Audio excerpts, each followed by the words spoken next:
You know, I mean, we have so many smart, engaged people who really care about, you know, making things better here. So what can the average person do to kind of help support this movement and keep it? I'll tell you. Okay. Look, I'm glad you asked. I'm gonna go back to what I said. This is a movement. What people don't, you throw a hashtag in front of a word and people call it a movement. I appreciate the hashtag because it amplified the movement, but movements are made by people, everyday people, right? We would not have the Voting Rights Act, the Civil Rights Act. We would not have so many things that movement gave us if people didn't join those movements. So figure out a thing, whatever the thing you're most comfortable with. You can donate money, you can donate time, but the other part, we created something called Act Two, because people are always like, well, what do I do? Learn about this as an issue.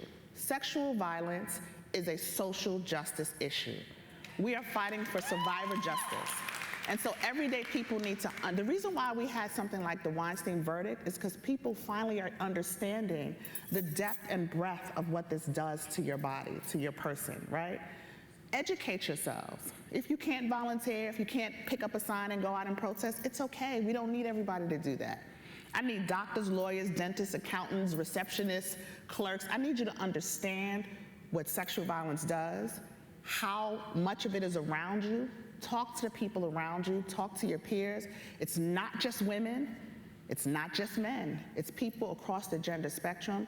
Educate yourself about what this is and how it impacts your life, and then find your place in it, because there is definitely a place for everybody in this. Read a book, listen to a podcast, listen to an article, but be engaged. Don't just say, oh, I wonder who they're gonna meet to next. Stop making it a verb, that's annoying. It's annoying.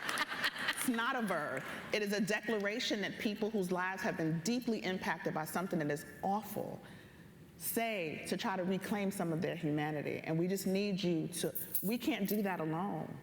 And so that's a call to action I put out to people. We are, those of us who are saying Me Too need you to act too. Wow. Well,